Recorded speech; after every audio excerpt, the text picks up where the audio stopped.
Warning, this podcast contains heavy spoilers for not just one movie, but entire franchises. We highly recommend going and watching these movies before listening to us as a companion piece that stitches all the timelines into one creepy, crime-ridden story. There will be no more spoiler warnings. We do not break character. After this, there is no turning back. You've been warned. Hit the music. You are talking about the nonsensical ravings of a lunatic mind. It's alive! It's alive! It's alive!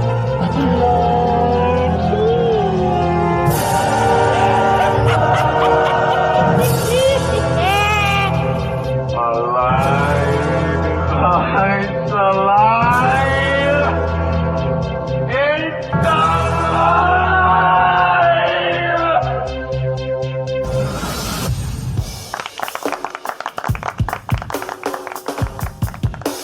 Hello, freaks and fiends, and welcome to It's Alive podcast. This is a true crime, paranormal, interstellar podcast covering unbelievable stories that sound like they were ripped straight from the pages of a Hollywood script. I am your host, the outlaw, Dr. H.R. Smokenstein, THC, and with me as always is my very own Scream Queen, the perfect combination of beauty and brains, the bride of Smokenstein, the India horror, the expert of guts and gore, the gorgeous and sexy Amy Rose. Hi. Amy, it's episode 93. Yes.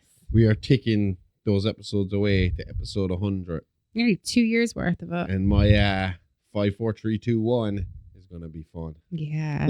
I'm looking forward to it, in fairness. I got a plan.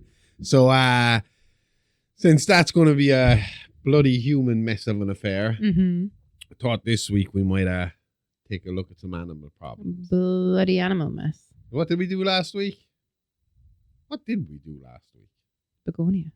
Oh, yeah. Yes, we did. Andromedans in. Yes, sorry. 93 episodes in. We did. Andromedans. We did. For 3 episodes. Sure did. I don't know what begonia I don't know what begonia is either. A flower, yeah. I believe. I'll show We did not do a story about a flower. Not in the horrorverse. Begonia is a flower. Kayfabe, Amy. Kayfabe. Come on. I don't know what kayfabe is. You'd have to explain it to me. After 93 episodes, I shouldn't. Okay. So, even the best wrestlers slip. It's okay. I'm not a wrestler, so that's my fucking excuse. Excuse me. I am. You have been trained I have. in the ways of the wrestling arts. And you were my valet / manager. I was. For at least 3 matches. I was. 3 Pardon me. matches, yeah? At least. There was definitely 3, I think. Definitely 3 matches before I retired. Kayfabe / retired. said, hey promoter, I'm going to smash your fucking face and if you don't fuck off. And that helped me retire. Did he deserve it though? Turns out a few years later, I was vindicated and he did. Yep. Not one apology from all the people who told me that I was wrong at the time though. No, they went on their own podcast a few years ago and started going, we always knew he was a bitch. I was like, But you blacklisted people that said it. Let's not get bitter. Not getting bitter. I'm over here doing a whole lot better and not getting hurt in the process. That's true. Only when I make mistakes and I slip on kayfabe and Amy beats me off camera. He deserves that. I like it. Anyway, let's talk about my favorite subject, and that's chimps. Yes. One in particular. Wow. Ben, the killer chimp. Yeah. And just ironic, really, isn't it? Because you have that beautiful Michael Jackson song, Ben, about the rat. That's the rat. Yeah. Yeah. And he liked his chimps as well. Chimp. Yeah, Bubbles. Yeah. I think he's still alive. Good old Google is Bubbles, the chimp. I am pretty sure Bubbles is still alive in a sanctuary. Yes, Michael Jackson's former pet chimpanzee Bubbles is still alive and thriving. How old do you think he is? He's been around since the 90s. I'm going to give a guess and say 40. 42. He was born in 1983. He resides at the Center for Great Apes in Wauchula, Florida, a sanctuary that he's lived in since 2005. Michael Jackson died after 2005. I think he gave up the monkey beforehand. I don't think he That's had. heartbreaking for the monkey, is that? It's like a dog. It's like giving I up your think dog. Again, it is similar to what we spoke about. Oh, What we're well, going to talk yeah. about tomorrow on It's a Live Action. If you want to check that out on the Horrorverse Network, we talk about when captive animals do wild animal shit. Yeah. And one of them is Travis the chimp, which will Travis the chimp didn't have rabies. He was just Travis. A chimp. He was just a he chimp. was on Xanax and wine, and he was. I forgot fueled that. to the Yeah. He gills. had Xanax that day that he attacked, and he was known for liking wine. Like you said, it turned him into a Travis boardhouse the wife. wino monkey. Okay, let's move on to someone who wasn't dealing with substance abuse problems. I do like the way how nothing says true crime and horror like a Central Perk mug. You look very businessman like. I don't look like I'm just chilling with Ross and Rachel and well, not Chandler anymore. Ah, poor Chandler. No, I could be Joey Tribbiani's new roommate. you're sitting up very straight for that. You need to be thrown back on the couch. Yeah, hand in the top of your pants. Chilling. That's Al Bundy. Knowing your friends. You're getting there. No, I'm joking. Love you. All right, let's get going. Okay, so Ben the killer chimp. the Pinborough family were not strangers to attention, but it was never the kind that came from looking for tragedy. They were known quietly, academically, creatively. The kind of household that existed mostly on the edges of public awareness until something went catastrophically wrong. At the centre of the family was Adam Pinborough, a celebrated novelist whose work explored communication, isolation, and the unspoken distance between people. Adam was deaf from birth, and his success was often framed by the media as inspirational, something he reportedly despised. To Adam, writing was not a triumph, it was survival.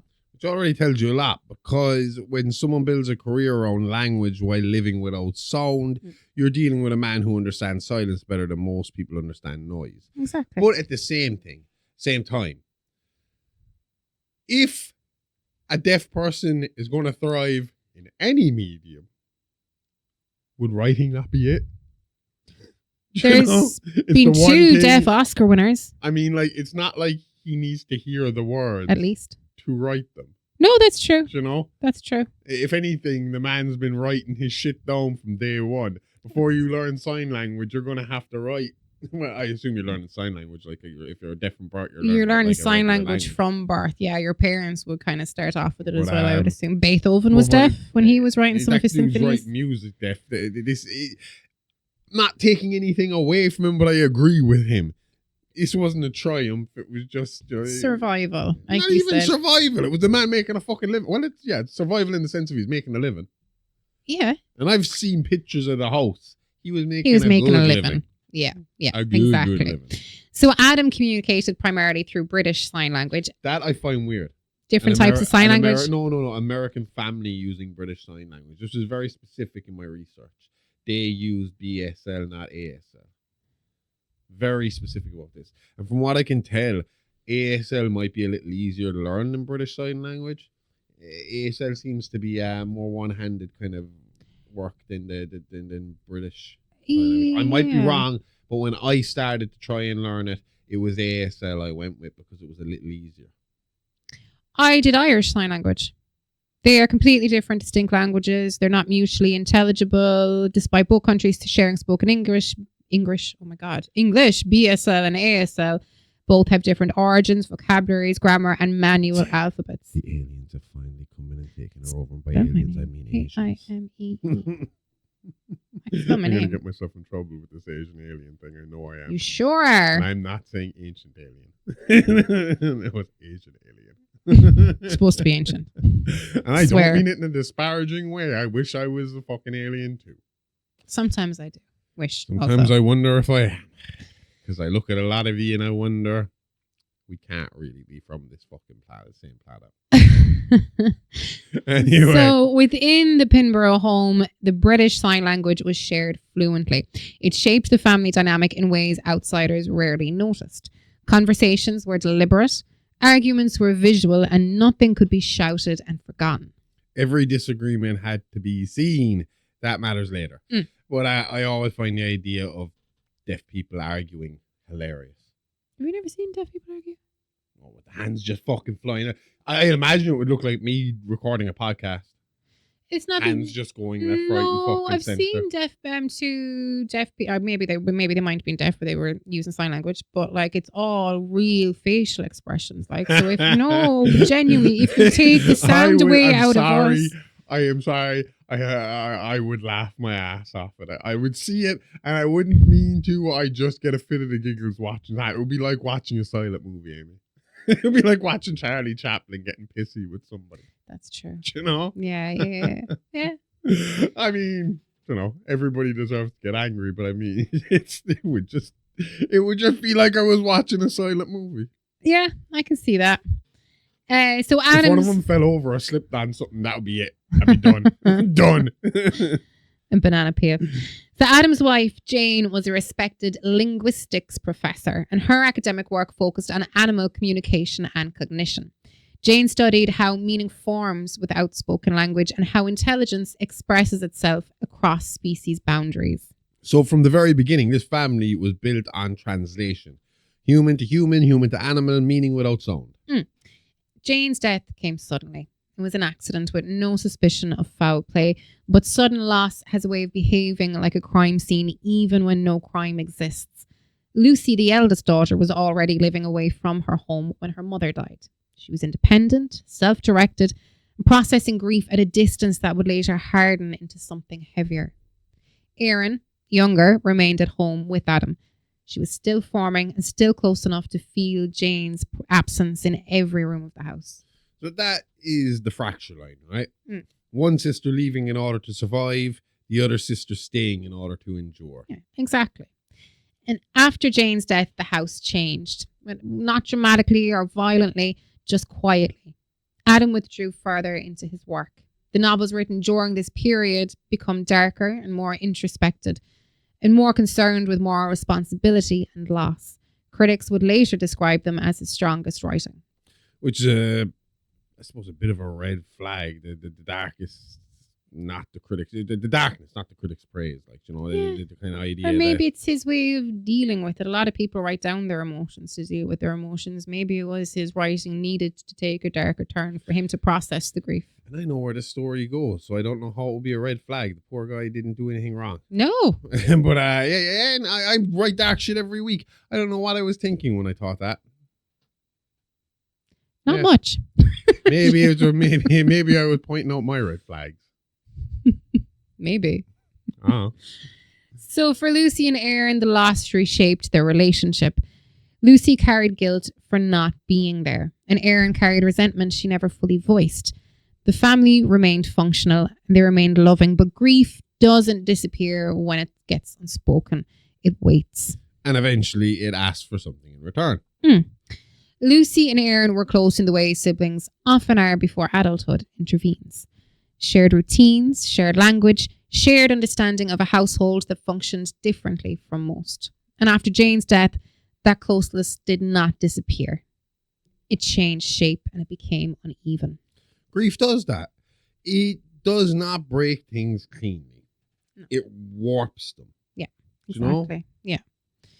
Lucy grieved at a distance and she stayed away longer than she planned, but she told herself it was practical. School, work, life continues as it always does for the people who are not standing in the wreckage. When Lucy did return home, she felt like a visitor. The walls were the same, but the routines were not. Nothing makes you feel more guilty than realizing life carried on just fine without you. Exactly. I mean, she should. I think I'd feel guilty in the sense of I should have been there to help you get to this point. Do you know what I mean? Is what I mean by that. I think I couldn't have left in the first place. Yeah. I couldn't leave him by. But maybe it's different for a child. Yeah. You're expecting to see your mom every morning and she doesn't come down those stairs. It might hit you harder and start the fucking cycle all over again for you. But where do you think then when you have younger siblings of, right, well, if it's hitting me hard, it's hitting them harder? But if you're already an adolescent yourself, are you worried about your younger sibling? Adolescence is kind of different than being a fully formed adult sibling. That's what I'm saying. It's a very, without meaning it in a bad way, it's a selfish time of life, and not in a bad way. It's not selfish on purpose. It's selfish A lot of because hormones you're a going lot on of there. hormones. You're discovering growing. life. You don't fully understand every emotion and every fucking event that you're coming across that's happening. Like. Definitely. So Erin never left. She absorbed the absence head on. She watched her father retreat into silence that was deeper than deafness. She learned where the house creaked at night, and she learned which rooms felt heavier than others. Erin became careful and attentive, hyper aware of emotional shifts in a way that bordered on vigilance. This is not maturity. This is survival response. Yeah. Plus, she's earning her name here, isn't she? Erin. Erin. Erin never leaves. It absorbs the absence. Exactly. We'll take our 6 counties back, you bastards, one way or another. But we will do it with, with care and attentiveness, hyper aware of your emotional shifts. And a few points. And as soon as you're emotionally invested in a different war, we'll sneak right up behind you and take our shit back. Yoink. That's how we got the rest No, I was of just them. about to say it. World War One. Yeah, I couldn't be bothered with those 26 counties. Let them have them. Bigger fish to fry. So the sisters loved each other, and that was never in question. But they began to misinterpret one another's grief. Lucy saw Erin as stuck, and Erin saw Lucy as absent. Conversations became shorter, and eye contact lingered too long. Silences filled with meaning instead of comfort. And in a house where communication is already deliberate, silence is never neutral. No. Adam tried to hold the family together, and he encouraged togetherness without forcing it. He avoided confrontation in the hope that time would do the work for him. Time doesn't heal anything by itself. It just gives problems room to stretch. Do you know what I mean? Exactly. By the time Lucy visited home for an extended stay, the sisters were orbiting each other carefully. Close enough to collide and too cautious to be honest. The emotional tension sat quietly beneath everything that followed, unaddressed and unresolved. Yeah. You going to say something? No. Okay. What the Pinborough family did have even after Jane's death was continuity. One constant that did not vanish with her absence. And that constant mattered more than anyone realized at the time. Exactly. Ben had been a part of the household long before tragedy struck. He was not new, but he was familiar. Jane had worked closely with Ben as part of her research into non-verbal cognition. And over time, professional boundaries blurred into something much more personal. Which is what always happens when intelligence meets attachment. Yeah. You know? Ben learned to communicate through sign language, not symbol recognition, not conditioned responses, language. He shared meals with the family. He responded to emotional cues. He occupied space in the home as something closer to a son than a subject. So when Jane died, Ben didn't leave, he stayed. And in a family already shaped by silence, grief, and an unspoken understanding, Ben remained a presence that felt safe, familiar, trusted. Which is why no one questioned him being there. And I would assume it was a way to stay connected to the mother too. Yeah. You know, here's, exactly. You know, something she brought into the house, something that we can connect to, something that is specifically taught by her how to communicate and to emote, which means maybe some of her mannerisms, some of her emotional kind of responses would also come through Ben, and you'd get to see signs of her through that. You know, it might just be I a little kind of suppose anchor. If this was another kind of being that she reared, fucking thought, you know, to communicate, it's like a sibling, like, do you know, I would. Yeah, 100%. Even though on It's a Live Action, we talk about why this is so dangerous. Yeah. So, in case we haven't mentioned yet, which we have, Ben was a chimpanzee. We did mention that, didn't we? Well, we mentioned it at the very start, Yeah, but I mean, yeah. we've just kind of been firing away here with Ben's and not really kind of pointing out the fact that this was a chimp. This wasn't like an adopted deaf person. No, this was a chimp. He wasn't a pet. He wasn't a novelty. He wasn't an animal acquired casually or impulsively. And that distinction matters more than people are comfortable admitting. Absolutely. So Jane began working with Ben as part of her academic research into nonverbal intelligence and cross-species communication. He was raised in controlled conditions under constant observation, and his cognitive development was documented meticulously. Ben demonstrated advanced problem-solving skills at a young age. Pattern recognition, emotional responsiveness, intentional communications. The stuff that makes researchers excited and very, very, ethicists get very, very nervous. Oh, yeah. They got good reason to be Oh, nervous. We did an definitely. entire fucking story on this about fucking what? Was it nearly 2 years ago? Oh, why you leave the wild animal in the wild? No, we talked about the simian flu Oh, yeah. that caused the entire lockdown of 2019 until 2021. That's true. Where those wild fucking apes that got fucking infected with the simian flu got a little bit smarter and moved on into the fucking forest all the way up to Alaska there that caused all that They problem. had a great crack, they did. Yeah, they did a whole 3-4 parter on it. Jeez, But check it out. How can you forget the pandemic? Jeez, it just No, happened. I remember that. I thought you were on about the episode that's coming out tomorrow. No, I got that too. Yeah, that's what I was talking about. So Jane believed strongly that intelligence does not require speech. She believed meaning could exist without sound, and Ben became central to that belief. Under Jane's guidance, Ben learned British Sign Language. It wasn't mimicry, not reward-based signaling. It was functional language used to express needs, emotions, and intent. And was this monkey tested for the simian flu? Because this sounds very intelligent. Actually, apes in the wild have now entered the Stone Age, so this is kind of expected. Okay. Mm. So, yeah. They're Stone Age, basically. They use stone tools now. So the next stage for them is for them to be mixing iron or bronze. See, I don't think that's a category most people are prepared to think about. I mean, if we haven't learned from the simian flu and that pandemic from 2019 to 2021, where we were all locked down, and it was definitely apes' fault and not a bat. But you know, it's hard to think of the idea of another animal species catching up. Yeah, imagine your next door neighbor being an orangutan, fully clothed. So over time, Jane made the decision to bring Ben into the family home. And this was not done secretly. It was approved through institutional channels connected to her research. Ben adapted quickly to his domestic life. He recognized family members individually. He followed household routines, and he responded to emotional shifts within the home. And this is not instinct. This is a relationship start to build. Yeah, Which is exactly. completely contradictory to what we said yesterday, to what we're going to say tomorrow. When These we talk about how, Are trained professionals, not someone who thinks the bear loves them. Well, that's it. This isn't magicians. This isn't you know, fucking some dude deciding that he can go live with the fucking bears. This is crocodile hunter level. Yeah. And as we point out tomorrow, the crocodile hunter was just extremely unlucky. Yeah, exactly. So Wrong he place, knew wrong what time. he was Same doing. ways in Adam and Jane could have been wrong place, wrong time. You know, as in they could have, their luck could have run out as well. Yeah, basically. yeah. Well, as we find out, Well, yeah.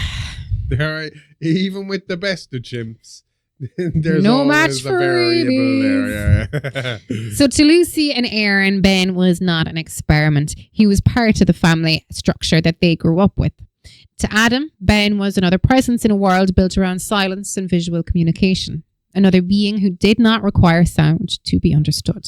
Which is why Ben did not feel dangerous to any of them. He was just a part. Exactly. It's the same thing I keep saying to you. It's like, I'd love the idea of having a chimp, but it's what chimps are capable of that turns me off the idea of having a chimp. I think that everybody that wants to buy a chimp should be made to see a picture of a hairless chimp, and then they will understand what they could be setting themselves Or up better for. again, have them take a look at a picture of Carla. Carla or Charla, whatever she wants to call herself, from the Travis story, and then tell me if you still want a pet chimp. Yeah. Two pictures side by side. So when Jane died, Ben remained. There was no discussion about removing him from the home. There was no sense that anything had changed where he was concerned. Because you do not rehome family. No. But disease doesn't really care about relationships, and rabies really doesn't give a shit about your family or loved ones. Exactly. So rabies is a viral disease that attacks the central nervous system. It doesn't act quickly, and it doesn't announce itself. Well, once the symptoms start to show, it does act But it's pretty too late at quickly. that point. It's too late at that point. You can live with it in your system for about 30 days before the symptoms actually start to show.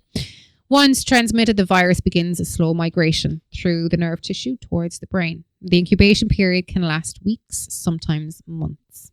Which is part of why it's so deadly. By the time you know it's there, it's already everywhere it needs to be. Exactly. Rabies is most commonly transmitted through saliva entering the bloodstream. So there's bites, scratches, open wounds. Infected animals appear normal at first, still playful, affectionate, familiar. Do you know what's crazy here, right? Mm. It's like someone took the urgency of cancer and mixed it with the transmission of AIDS. Do you know? Yeah, I wonder, can rabies be breaking- sexually transmitted? I don't know about that, but I was just thinking of the blood fucking Oh, the flow. blood, I know yeah. saliva can't move AIDS, but do you know, Yeah. just the idea of open wounds and scratches and shit like that.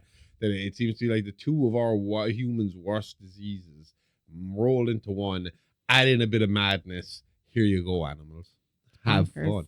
fun. Yeah, I understand. I never got why people were so scared of bats, and it's usually Americans that you see on TV being scared of bats. But then when you factor the rabies, That's why. that's why. Because I Yeah. just never squirrels as well as another one. Never understood the squirrels, but like you said, it's rabies. If you don't know the animal, could have But rabies. again, that's the problem. People expect rabies to look like a horror movie. Mm. They expect foaming mouths. They expect immediate violence. This isn't how it works. No.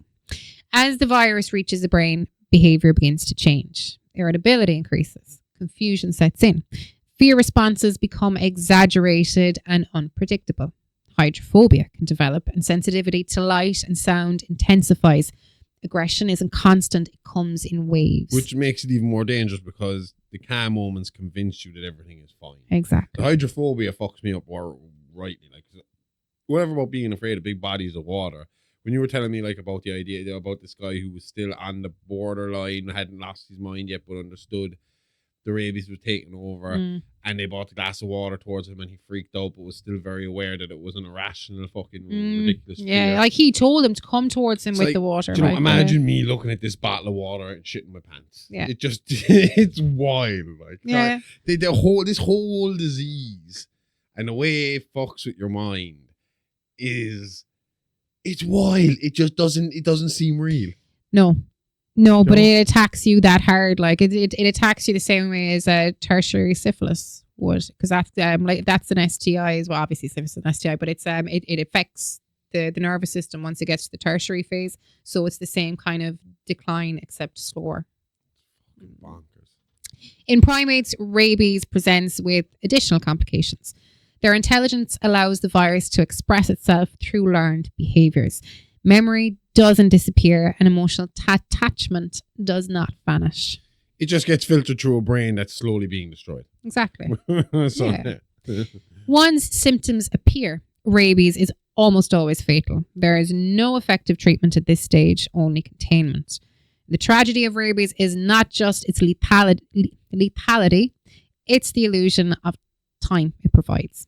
Time you think you have. Yeah, exactly. Actually, is a quick stop here. Explain again, because you explain it on it's a live action. Tell the people how they actually did manage to save one person. So I think it was like 2003. I'm not too sure if they've done it since, but like it was pointing out on the show coming out tomorrow,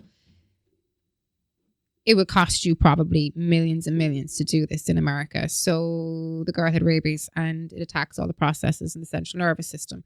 So what they did was they put her into an induced coma to stop it attacking the processes, because she wasn't carrying out her normal. She was in a coma, like. So they were able to stop the rabies before it actually started to attack these things. They kept her in a coma for a few months. I'm not too sure how they got rid of it in the end, but that's the gist of how they saved her. They had to put her into. Is it a case of maybe it just died out inside of her? Possibly. There was nothing for her to attack because there was nothing going on. Like, yeah. It's crazy.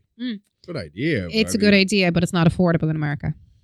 No, not And much I is. would think the same way as in certain mind-blowing treatments and procedures are seen as elective in America under your health insurance, I would assume being put into a coma to stop the rabies from killing you would be seen as an elective, which is bonkers. So in the Pinborough household, rabies was not a word anyone was thinking about. There was no reason to. Ben had been healthy, monitored, and stable. And when danger looks familiar, people tend to ignore it. That assumption would prove catastrophic. The incident began on the Pinborough family property. Ben's enclosure sat adjacent to the house, and it was secure and familiar, a controlled environment designed to balance safety with stimulation. In other words, the last place anyone would expect to breathe. Exactly. So late one evening, a wild mongoose entered the enclosure. The animal exhibited signs of extreme agitation, erratic movement, unprovoked aggression.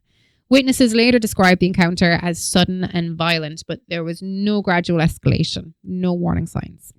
Which already tells you the mongoose was not healthy. Absolutely. Pity it wasn't Jeff the talking mongoose. We could have just had a... I have rabies, don't let me bite you. But see, they still would have fucked up because Ben could only sign and Jeff could only talk. So they'd have unless Jeff Chimps can sign because they can't form words, but I wonder, can they understand the words? But didn't Jeff the talking mongoose have human hands? Was that not one of his features? That he had like fucking human-like hands? I'm almost certain of this. Jeff was supposed to have had human-like hands as far as I can remember. This was one of the oddities about Jeff the talking mongoose. Well, if I'd known that, I would have been creeped out. Am I right? Yeah, small human-like hands. Jeff could do the fucking sign language if we teach him. Like him. lemur hands. Like, because they look like human hands. Just saying. Yeah. I'm just saying, if someone took the time to teach the mongoose how to do the fucking... Well, Jeff the talking mongoose. It wasn't Jeff the talking mongoose, so this makes no sense whatsoever. It was just a regular ass mongoose, not talking. That's true. And that's what got him killed. So, the mongoose attacked Ben, and it bit him before he could retreat. Ben responded instinctively, and he fought back. The altercation then ended with Ben killing the mongoose. Which, from the outside, looked like a resolved threat. Yeah. But then the mongooses body was sent to the lab for testing, just in case. Ben's injuries appeared minor. There were surface wounds, but no immediate behavioural change. And this is where the mistake lives. It takes time for the behaviour to alter or become more aggressive or confused. Now, they obviously did the right thing by sending the fucking mongoose away to be tested. Oh, yeah. Which yeah, is you the other have fucked to. up thing about rabies. You cannot test an animal for rabies without killing them. The animal has to be dead to be tested for rabies. Yeah, it's in their spinal fluid, isn't it? Fucking so you kind of have bonkers. to decapitate them. Yeah. Yeah. You cannot let the animal live to test it for rabies. So if it doesn't have rabies, it's kind of like fucking call it... it's the animal equivalent of screaming witch. Oh, yeah. Drown her, and if she floats, she's a witch. You're safe. If you don't drown and you float, we're going to take you back out and burn you, bitch. Yeah, pretty much. If we don't get you with the water, we'll get you with the fire, one way or the other. But if you go with the water, you go with Christ. So ridiculous. Yeah. So Ben was monitored casually in the days that followed. He ate, he communicated, and he behaved within expected parameters. There was no reason at the time to suspect infection. Because rabies doesn't announce itself at the door. We keep saying this. These people should have had him locked up after the... I think in any situation, especially in a country where you have rabies, we don't have rabies in this country, thank fuck. But in a country like America where rabies is such a threat, if your animal, I mean dog, cat, fucking mongoose, fucking rabbit, hamster, anything gets bitten by another wild animal, until the test is done, you stay the other fuck animal away. Stays within its enclosure, and you keep it there until it can be fucking secured, or you fucking wait it out for 6 months if it has no, rabies. But I mean, especially if you've caught the other animal and the animal's dead and you're waiting for test results, you keep it locked up until those test results come back. That's true. Sure, especially when you're dealing with an animal of this magnitude. Yeah. Whatever, again, about a cat and a dog and all that kind of fucking shit. Nice come up against an angry Even cat. though, again, we discussed rabies once before. We did. We did an animal attacks episode where we covered 3 stories. And one of them was the story of Cujo the dog. Who was also had rabies. So he was a big dog. You do worry about that. That's the type of dog you need in an enclosure. But, I mean, if they've been bitten. All right, I was like, really? No, obviously, in that fucking story, no one had realized that Cujo had been bitten. It wasn't like this where they knew they had the mongoose body, you know? Yeah. So it's different. But all I'm saying is, if you're living in America, your animal turns up with a bite in it, it's probably a good idea to put it somewhere, isolate it. Yep, exactly. For a short period of time until you can be sure that it's not going to, kill you. Yeah, exactly. So by the time Adam prepared to leave town for a scheduled book signing tour, Ben showed no outward signs of illness. And the family believed the danger had passed. It had not even started yet, people. Nope. Adam's book signing tour was scheduled months in advance, and it was just a short weekend away, a professional obligation that he had no reason to cancel. The tour represented stability, normality. A reminder that life was still moving forward after Jane's death. Which is exactly when people convince themselves everything is under control. Yes. We got this. Yes. Adam prepared the house carefully before leaving. There was written notes, clear instructions, and checklists left in visible places. As soon as I heard this, all I could picture was when the Simpsons took or borrowed Ned Flanders' beach house. And then they went in and he was like, I left a few notes just to let you know where everything is. And he walks in and there's post-it notes everywhere. Oh, yeah. He trusted his daughters and he trusted his routine. And most of all, he trusted Ben.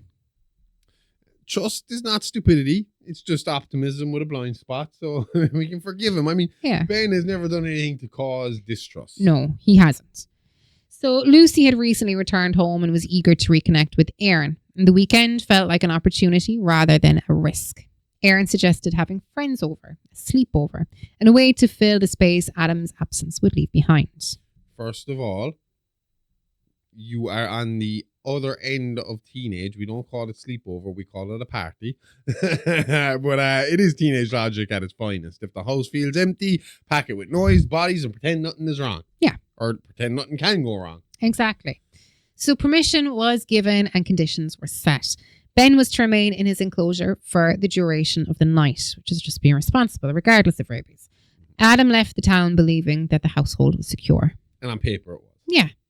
But as the evening settled in, Aaron's friends started arriving. Laughter replaced quiet.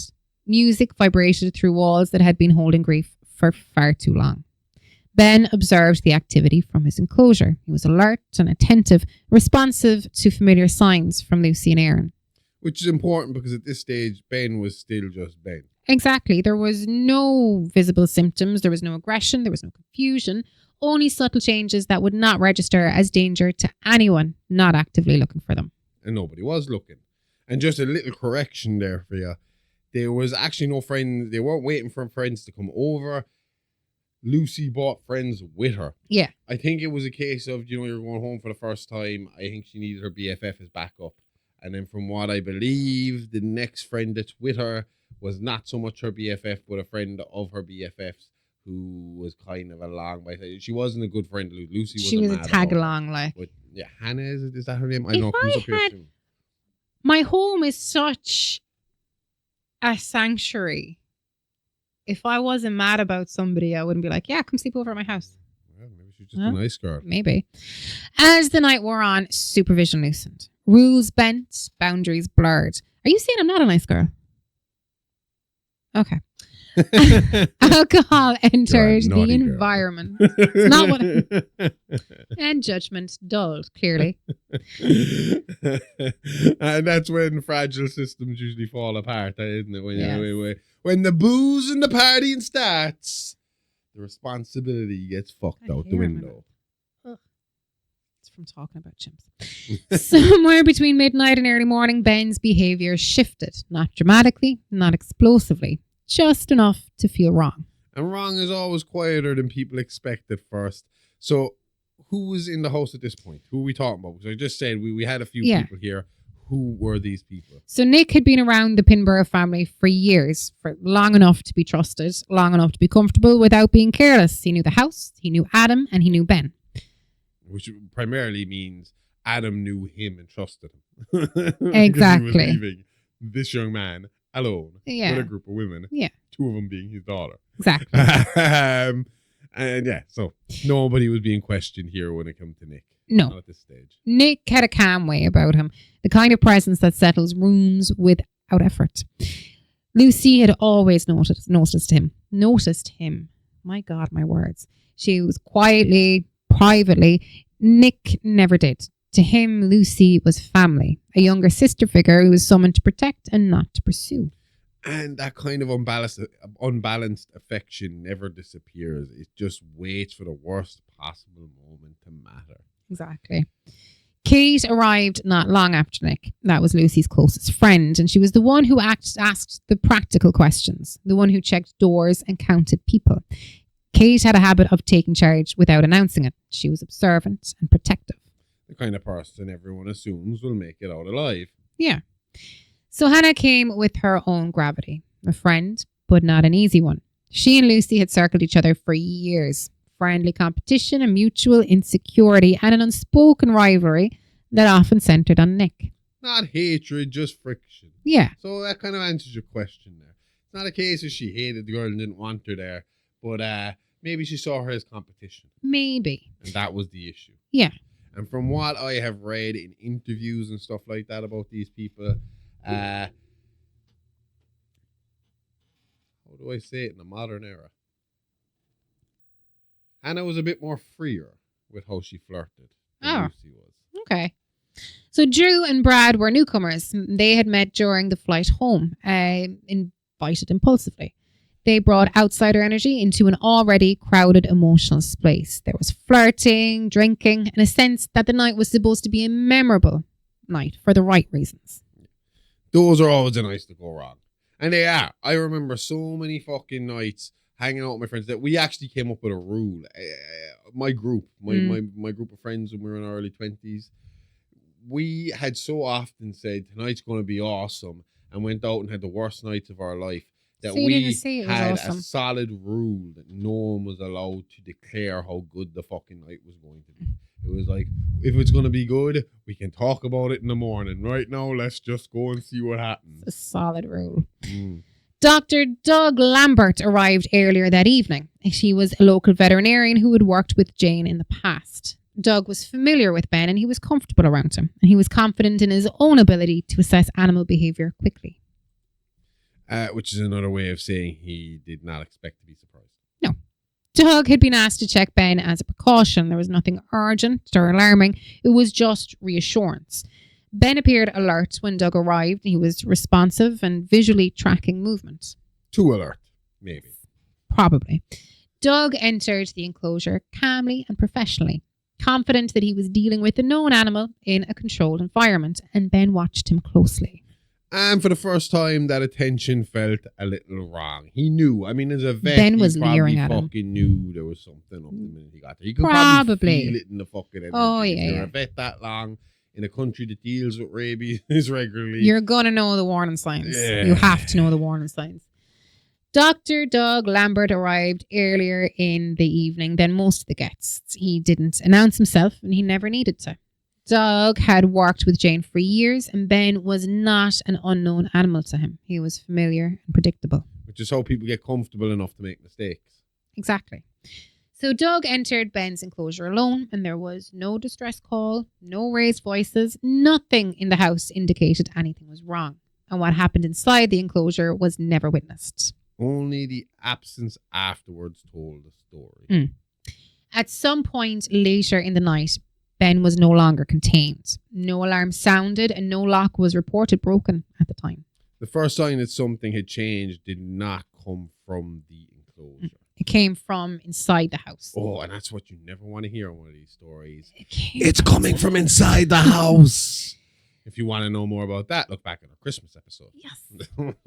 So Kate was moving through the hallway toward the kitchen when she saw Ben, and he was standing in the open space between rooms, unrestrained. That alone should not have happened. Not with strangers in the fucking house. No. I don't give a shit how familiar you are with your animal. Your animal meets unfamiliar people, it might not react or treat them the same way it treats you. Yeah, my auntie has two Jack Russells, and when there's strangers in the house, she puts them outside. She's like, they're only Jack Russells, but I don't know what way they're going to. I think she nip the heels, yeah. So Kate stopped and she signed to him instinctively and she asked him what he was doing inside, but Ben didn't respond. That is when familiarity breaks. Yeah. So to Kate, Ben's posture was wrong. His shoulders were forward, his jaw was tense, and he stepped toward her without warning. Kate backed away and Ben advanced again, and then Kate screamed. And that was the moment the night split into two. Pretty much. Before and after. You don't panic, especially, I think it's just a general rule when it comes to animals and ones that you feel are a little off and there's something wrong. Worst thing you can do is show your panic to them. You make yourself bigger until you can get out of there. You should let them know you're the fucking boss. Yeah. And if they want to assert dominance. If you have to let it roar, you got to let it roar, but you need to. I think that's the direction I will go.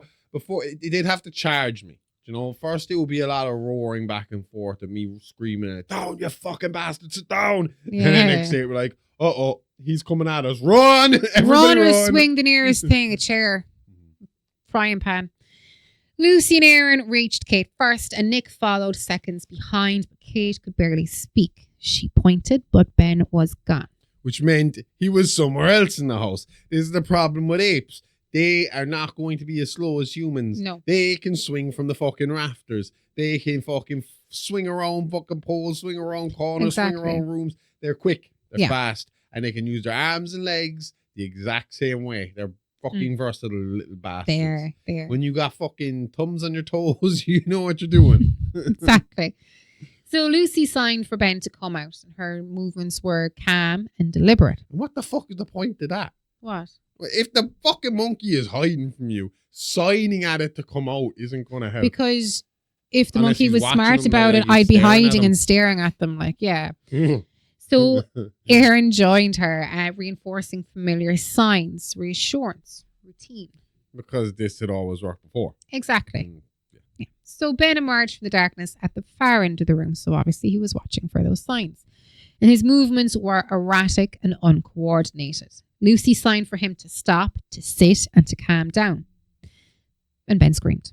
Not frustration, though. This was pure Rage. He charged at them and they ran. Lucy grabbed Aaron and Nick pulled Kate and Hannah, and they fled towards the pool room, which is, if they had known it was rabies, it's actually quite a smart place to go. Mm-hmm. The glass doors slammed shut behind them. Now, at this point, things kind of chill out a little bit.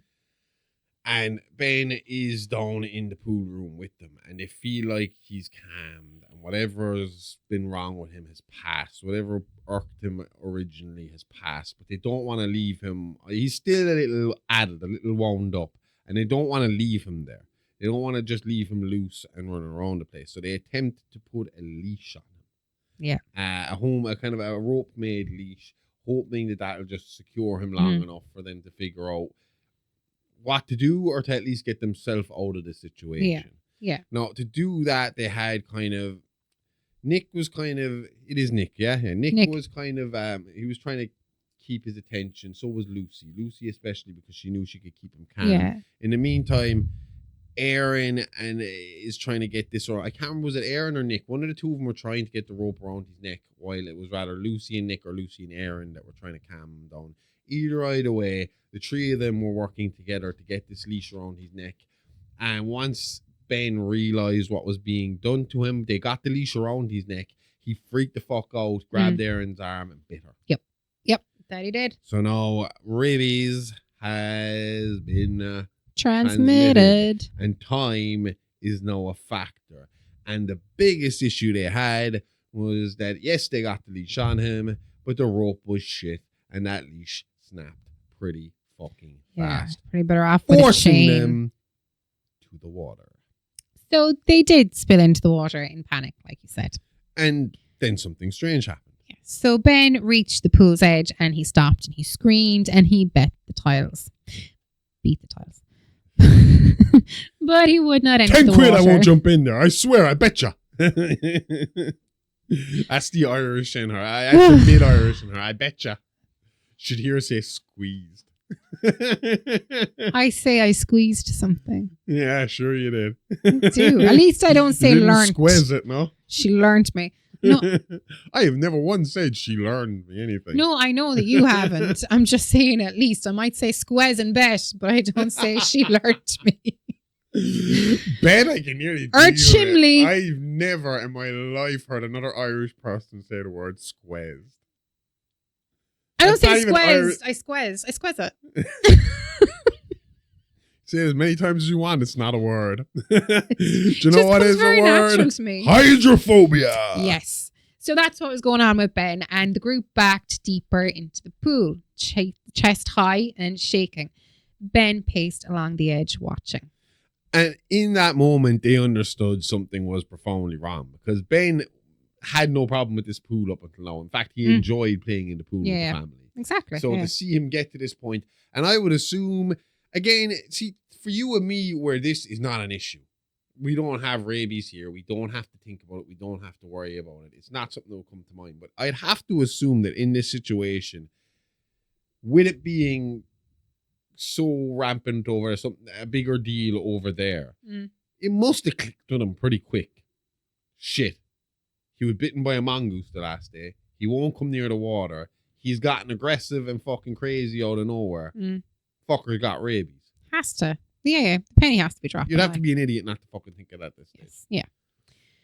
So at this point, Ben was no longer responding to reason and they were trapped. The water was cold enough to steal breath and cold enough to keep them alert.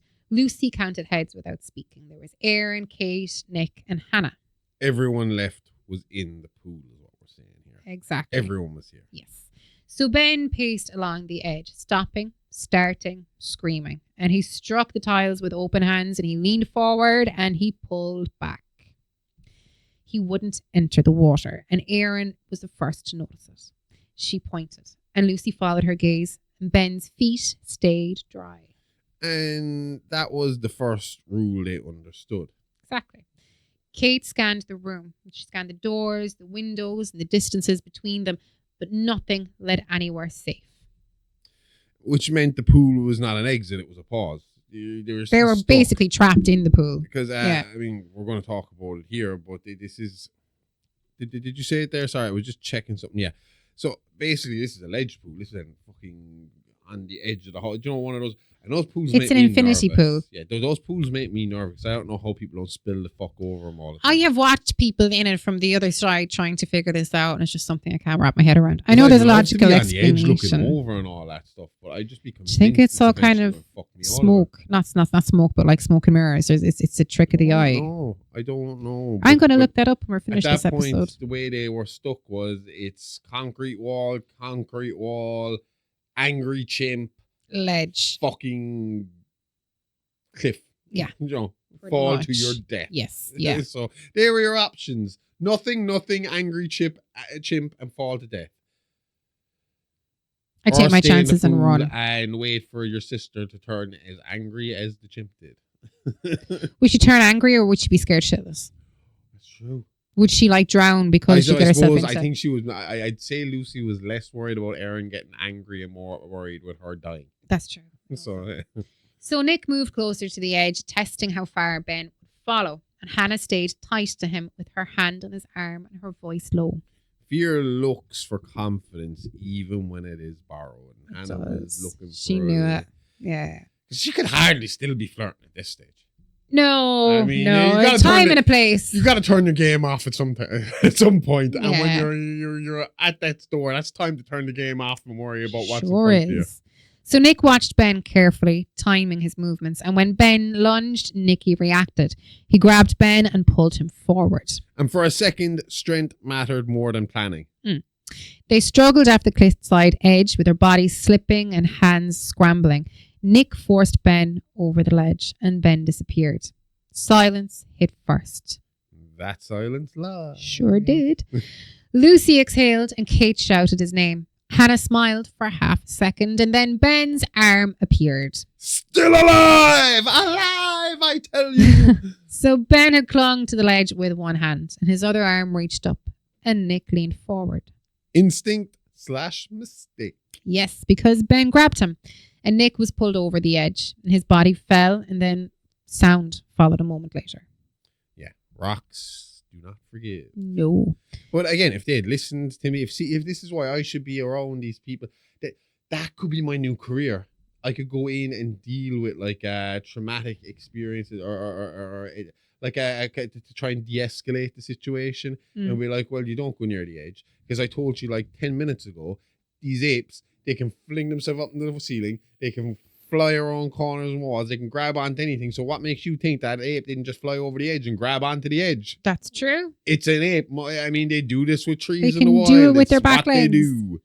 So Lucy screamed when when Ben pulled himself back up and Hannah collapsed into the water and Kate went still. And at this point, Ben was hauling himself back up. Yeah, I think you fucked up a little bit there. Lucy screamed because Nick fell to his fucking death. That's why that looked all weird when you got to Ben hauled himself back up for the second time. Sorry, it's because it Ben's was doing pull-ups interrupted on is the what side of the happened. cliff just to intimidate. Yeah, bitches, look at this. I'm gonna get you. So now there was no one left who thought this could be solved. They thought they were fucked. Yeah. Because Nick is dead. So we're already one down. They've now witnessed someone die from this ape. And that ape did not fall to his death when he was thrown over the cliff edge. He's still there. He is still fucking circling him. Exactly. So the water felt heavier after Nick was gone and no one spoke his name. Hannah cried openly now. There was no flirting and no bravado. Grief does not wait its turn. Nope. Lucy forced herself to look away from the cliff edge and she wrapped one arm around Aaron. Kate stayed focused, eyes moving, counting steps. Planning without believing in plans anymore. So it's kind of like it's like you're fucked, but you're still gonna try and figure out. I mean, I think it's human instinct. Even when you're backed into the corner and it looks like all hope is gone, your mind is still going to be looking for that exit strategy. Yeah, you know? Yeah. So Ben didn't rush them, but he paced and he watched and he tested the space with his hands, the tiles, the furniture. That is when it stopped being panic and started being strategy. You know, you got to try and figure out where this chimp is at. Yeah. Because that was the thing about it. It wasn't like Ben was in a consistent frenzied rage. There were times where he calmed. There was times where it almost felt like it was just old Ben again, like, you know? Yeah. Which I suppose is scarier again because that could put you off your guard and put you off your game and make you think, okay, maybe things are okay now. Yeah. Maybe we're through the worst of it. But there is no fucking stop once this thing catches hold. So voices echoed from the front of the house and Drew and Brad had arrived late, laughing and calling out names. Yeah, they didn't know the rules yet. I was trying to remember who these guys were. These are the guys from the plane, yeah? Yeah, we talked about them earlier. They brought it, that the girls invited over. Yeah, exactly. After Adam trusting them with Nick and they go away inviting boys over, huh? Fucking hell. Irresponsible is what it is. Not enough we have a raging monkey around the house. You're going to bring in two raging hormone-filled fucking teenagers as well. Thank you very much. Lucy shouted for them to leave and her voice cracked so they didn't understand. Nobody ever does it first. No. Ben moved away from the pool and the girls watched helplessly as Drew followed the sound of movement upstairs and then the house went quiet. Too quiet. Now, I would point out, I've only met these guys on a plane for the first time. This is going to be the second time I've ever met them. I'm sorry, but I'm feeding you two kids to the chimp and I'm making my exit. Or they could at least distract the chimp. Well, that's what I'm saying. That's pretty much what's about to happen. If they're screaming around the house, Ben is going to go looking for them and I am looking for the exit. Yep.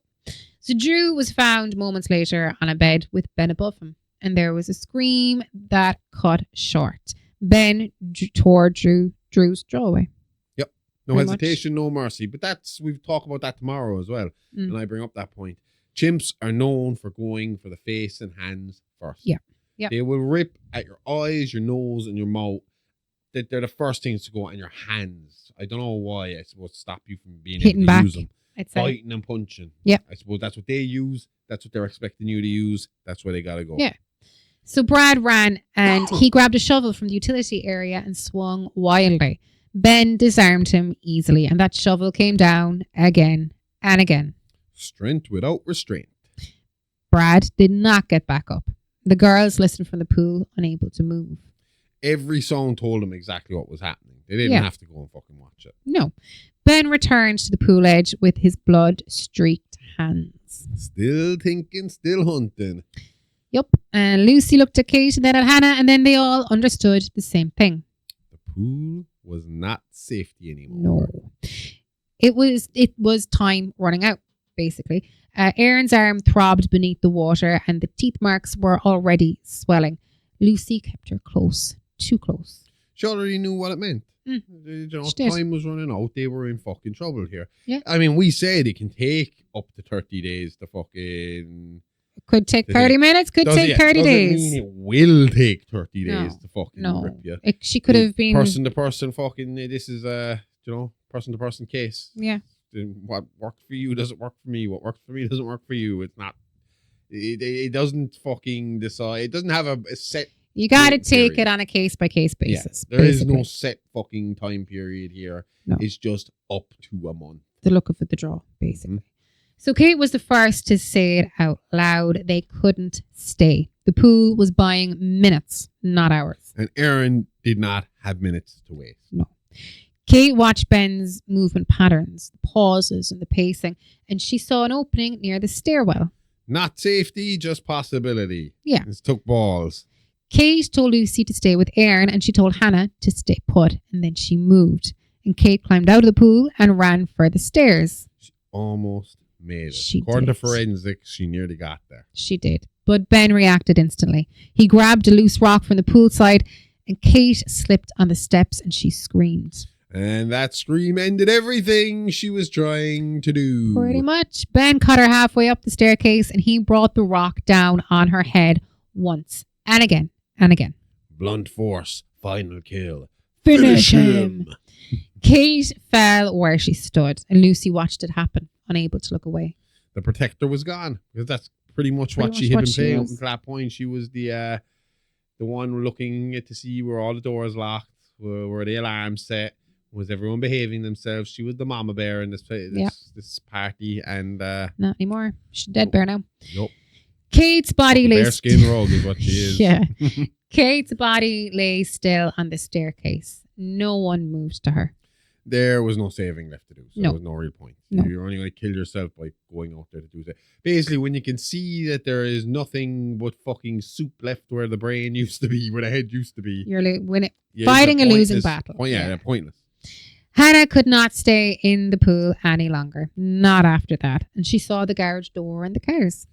An exit that looked real enough to believe in, but you think just after witnessing that, you wouldn't want to fucking move. No, I'd stay in the pool. Mm. Hannah climbed out of the pool and Yeah, ran. especially if you're Hannah. It's not my sister that's getting rabies. Nuh-uh. I get to go home to a nice warm bed after this. I'm just going to sit in the corner of the pool till help comes. Be very careful not to let any pool water go into my mouth in case she's bleeding into the pool water and then I catch rabies. I don't know how that works, but just on the off chance. So she climbed out of the pool and she ran. That was Hannah. And she grabbed the keys hanging by the door and her hands shook so badly she dropped them once. Fear ruins fine motor skills. That's a fact. Oh, it does. She reached the first car, and she climbed inside, her hands fumbling, and the key did not turn. And she tried it again, and there was still nothing. Because they were the wrong keys for the wrong car. Exactly. Hannah looked up and saw the second car, the correct car, and she opened the door, and Ben was there, blocking the space between her and her escape. So Hannah screamed, and she slammed the car door and locked it, and Ben struck the window. Yeah, once and again, and then the glass fractured. In the meantime, Hannah's putting through a fucking emergency call to police or to emergency services as fast as she fucking Oh, she can. is. But she doesn't actually get anything out there. No. They just hear screaming. But at least, you know, in this day and age, they're definitely going to fucking hear They're that gonna screaming track it and down. they're going to find where you are. Yeah. So Ben tore the door open and he dragged Hannah out of the car. She fought and she begged. It didn't matter. Nope. Just Ben, like her fucking phone call didn't matter. Not for her anyway. No. Ben bet her and he mauled her. And when Yeah, it how was much did he bet over, her? Did he win the bet? How much did he Ben get? beat her and then he mauled her. And when it was over, she did not move again. Every time you slip up in a word, I'm coming for you. So Panic had chosen the wrong keys. That's what happened here. Do you know what fucked me up? We were watching The Strangers, the newer ones. Oh, And the next thing, There's the your key. one's like, fucking, he's like, where's my keys? Is like, just use your phone. I was like, whoa. yeah. I thought can key use your cards were phone there. Holy shit, you need a fingerprint. What happens to if you fucking lose your rob a phone? car. What happens if you're like on a night I out? would assume you'd still have a card or The a thing. key. Just that there'd be an app. And all Yeah. that. Fucking bonkers. Fucking apps for everything. The future. Huh? Wonderful. so All we got to do is solve rabies, cancer, and various other diseases, Excuse me. and we'll all be fine. Lucy watched from the pool entrance holding Aaron. They were the only ones left. And there were no more distractions between them and Ben. No. Meanwhile, you have Adam. He received a text message from the lab saying the mongoose tested positive for rabies, which he ignored at first. Yeah. Stupid Adam. But after Lucy became unresponsive to his text, his fatherly instincts told him it was time to go home. He could feel something wasn't right. Do you mean Yeah. you could feel something wasn't right, you idiot? You just got told your fucking monkey was bitten by something with rabies. You know something isn't Get right. out of where you are and you go home to your daughters. Which is what he did, to be fair. Exactly. But don't ignore it the first time. Yeah. Straight away. The message arrived just in time, and as you said, Adam walked away from a big meeting, from a big deal, and just in time because things were growing grim for his daughters at home. So he got in the car and he drove all the way home. Apparently the big meeting was a movie deal for one of his books. I hope he I'll still tell you got how it fucking afterwards. seriously he took it. But yeah, something fell wrong in a way that he couldn't ignore. He knew. He just had it in him. He knew it. Well, again, unless he was a big old dum-dum, which he mustn't be considering he's selling fucking books and all this kind of shit, the rabies fucking thing must have clicked in his head as well. Oh, You yeah, have to- I mean, 2 and 2 had to be put together. Nobody's answering the phone at home. The the chimpanzee's been fucking bitten by a rabies fucking ridden mongoose. Maybe Ben is at home. If killing my it fucking was children. me, I would have put in a welfare check ahead of me. Oh, yeah. Be way ahead of me. So at the house, Lucy and Aaron were still alive and still moving and still running out of time. So Ben attacked again, and when Adam entered the chaos without hesitation. Fathers do not calculate odds. No. They don't bet anyone, Amy. They beat them. Lucy and Aaron fought with him together. Adam grabbed a shattered wine bottle, jagged and unsteady, and he stabbed Ben, and then Ben collapsed. And for a moment, they believed it was all over. But if you've ever watched a horror movie, you always know. You shoot them in the head. They always come back for one final scare. They do. And apparently Ben liked these horror movies because... They held each other breathing. Shaking. They held each other. They were breathing. They were shaking. Ben surged back to life. Yes! Rabies does not stop politely. He attacked Lucy and they went over the balcony together. Adam ran. Well, fast enough. Yeah, Tried yeah, to get there. I mean, what are you going to do when your daughter goes over a cliff edge? Exactly. Stand there going, oh no. He couldn't you have fell. because he can't talk. He would have just... This is help. Isn't this help? I don't know if it's the same in British Sign Language, but I'm pretty sure that's help. He pulled Lucy back and then Ben fell. A broken chair leg impaled him. Finally. The house went still. Police were called and doctors followed and lights filled the yard. Authorities always arrive after the damage is done. Always. Where the fuck are they? Wait. We oh no, that's Minority Report. We don't want that either. No. We don't want them turning up beforehand. No. Imagine them kicking in the windows right now. You're about to kill somebody. Imagine you're about to kill your wife. Sorry.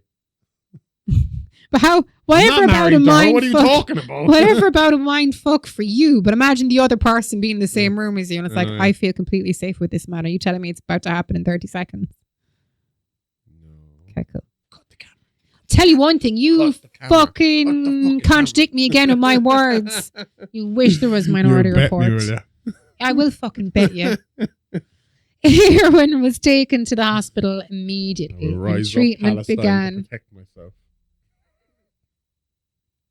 What are you going to do with that? That's bendable. It's not going through me. Adam and Lucy stayed with her until they couldn't, and they told her she would not be alone. Not ever again. No. The Pinborough family survived the night, and what they lost did not stay behind at the It house. went with them. The incident ended there. The consequences did not. In the days that followed, the focus shifted away from survival and toward explanation. Questions were asked about Jane's work, about ethics, about boundaries. Not because answers would change what happened, but because people needed something to blame. Keeping a wild animal in a domestic environment was defended as research, as progress, as love. All of those things can be true at the same time. And none of them stop biology. No. I mean, look, let's look at this realistically, right? When the XL Bully ban came in Ireland for the super big fucking bulldogs, pit bulls, I think they are the most gorgeous looking dogs I've ever seen in my entire life. But they're fab looking, but I couldn't trust one around the I boys. acknowledge the fact that I could not be the leader of that dog's pack, which is the way dogs look at things, pack mentality, who is alpha, who is beta, who is omega. They look at all this shit when they're, and I knew, looking at the size of those dogs, that neither me nor the dog could take me seriously as the one to win that fight if we were to get in it. I don't think that you ass. should. No, Which yeah. means if I can't handle that dog, I should not have that dog in my home. I should not be responsible for trying to protect other people from that dog. It's not right. Those type of dogs are bred and built for farmyards, for big open areas, for people who live alone and can have a connection with that dog one-to-one. They're not family dogs for family estates in small houses. No, get yourself a Labradoodle. Do you know what I mean? And I would assume that would also go with a fucking chimpanzee. If you're going to own a chimpanzee, you need to be space. living you need parts of the rainforest. Well, outside, you need to be at least living in your own personal fucking estate. Your own condominium, not condominium. That's with vast open areas. You know? Exactly. A ranch. Pretty much. Yeah, a big ranch. A chimp ranch. So Ben was intelligent. He was communicative. He was trusted. None of that made him safe. Intelligence does not cancel instinct. No. Rabies was the quiet constant underneath everything. A virus older than language, older than empathy. It didn't care about intention or history or family. It only needed time. Yeah. That's it. Aaron survived because that time was interrupted. Barely. Others did not get that chance. And that is how rabies work. Yeah, as we said. Yeah. So the Pinborough house was eventually emptied, cleaned, sold, but no amount of distance erased what happened inside. Homes remember things even when people try not to. Yeah. You know? And I think if something that traumatic happens in a house, you know the story yourself. That the saying is there, home is where the heart is. So I don't think leaving a house can erase memories. I think no matter what house you're in, you're going to miss the people who aren't there with you. Yeah. So moving away to get away from the memory of Ben, of Nick, of Jane, of Kate, of Hannah, it's not going to work. I mean, you won't have these daily reminders of the gruesome deaths or, scenes where they died or places where they died. But it's, like I said, home is where the heart is, and without these people, you're going to be missing that. Yeah, yeah. So, yeah. So what does remain, though, is a stark warning. Not about monsters hiding in the dark, but about what happens when familiarity makes danger invisible. Because you know what they say? Familiarity breeds contempt. Yep. And the most terrifying thing in this story was never Ben. It was the belief that love and control were the same thing. And they never have been. Nope. In fact, most that's how toxic relationships start. Pretty much. Love and control being the same thing is pretty much step one in how a man beats his wife. With the pet, they are mutually exclusive, but you need to have both. Yeah. Do you know? Yeah, but I would say there are people that have control over their animals but don't have any love for them, and there are people that love their animals but don't have any control over them. But if you want to be a good animal owner, especially with dogs, with horses, you need to have love and you need to have control. They go hand in hand, but they are, for some people, mutually exclusive, and that's where the slippery slope is with animals that attack. Yep. If you want to know more about animals attack, go check out the Horrorverse Network tomorrow. Or go check it out now. We got loads of shit up there. There's plenty of free shit up there right now. We have this. It's Alive. We have the Horrorverse Network going up there every week. We have 20 odd episodes of It's Alive Action in audio before we move to video that are up there for free that you can listen to. We have It's Alive Action now with videocast available from tomorrow. I think that's the second episode going up. Alien Races was the first one last week. Celebrity Rap Sheet is back. And that got its first videocast episode. And guess what? I'm giving it to you for fucking free this week. I'm giving it to you for free because I'm proud of it. It's a good episode and I want to show you what Celebrity Rap Sheet is going to be going forward. And we start off with Judas Priest and the Subliminal Message Trial. And I fucking enjoyed my ass. It was a good episode. Yeah. If you haven't seen it, check out my promo for it on Instagram. It's fun. Check it out. Yes. Kill the Christians. Also, we have Playing with Bones, Mini Monsters over in Patreon. Mini Monsters do. on the free tier. Playing with Bones is on the €5 €5 tier. And on top of that, this Sunday, tune in and hear Real Talk with the Doctor, where I take 5 movies I watched the previous week, and I take my favorite 5 movies from the previous week, and I rate them from 5 to 1 in a countdown style, and hopefully my previous viewing will hopefully prime you with recommendations for the week going forward. And that'll be on the free tier on Patreon every Sunday. It's a mini-sode similar to Mini Monsters, but it'll be 5 quick reviews, similar to what I do on the Horrorverse Network. But on the Horrorverse Network, no, and I'm just going to review the movie we're covering on the main show. Yeah. You know? Or something related to what we're doing on the main show. Yeah. All that is available right now at the Horrorverse Network on Patreon. $5 a month. 7-day free trial. And along with all that, you can catch us at Alive Pod on all socials, and you can catch the gorgeous and sexy Amy Rose twitching it up and betting people all over the place. No, now you're Monday using night. it wrong. That's not how I'd say it. Beating people up all over the place. You only bet somebody in past tense, not an ongoing tense. Oh, not. she bet him on fucking Monday. I did bet him on Monday. This No, Monday. I bet them. Yeah, no, I know you said it right. I don't know. Not even fucking grammatically right anyway. So don't be teaching me grammar for a word that's wrong. They're called colloquialisms, actually. Hey, she is on Amy Rose 9 on Twitch every Monday. Check Thank it you. out. From 10 to 12. 4 to 6 for you Yanks. You Eastern Yanks. You Yankees. You real Yankees. Because it's the Yankees. Is that are over. BC? They might even call us each other. baddies. Yeah. Either right away, the Eastern 4 to 6. And that would be, I couldn't tell you what that is, Western. I don't know what do you got, like 4 or 5 hours between one side to the other. And then It you have makes mountain it- time. Yeah, maybe Central. They got about 5 time zones. They in do. America. Yeah. I think they work though off of East, West, East. and Central. Yeah. But yeah. I mean, like if you go through the American TV channels, you'll have like TNT West, TNT East, and do you know how we used to have like the plus ones, like Channel 4 plus 1? You could still technically do that if you live in the east of fucking America, because you could watch TNT East. And then later, if you missed your show, about 4 hours later, the same show will be on TNT West. Yeah. You know? But thinking about how close Alaska is to Russia for those 2 miles of a distance, they must have shared time zone with Russia, and they must share a time zone there with Russia and America. Yeah, I don't know how their time zones are so vastly different from one end to the other, when from here to France is only like an hour. Yeah, what was it? 2 hours in Amsterdam from here to Amsterdam? Wasn't it 2 hours? Something less than that. It's like an hour and a half. I can't remember. It's something ridiculous. Oh, it'll never be a half.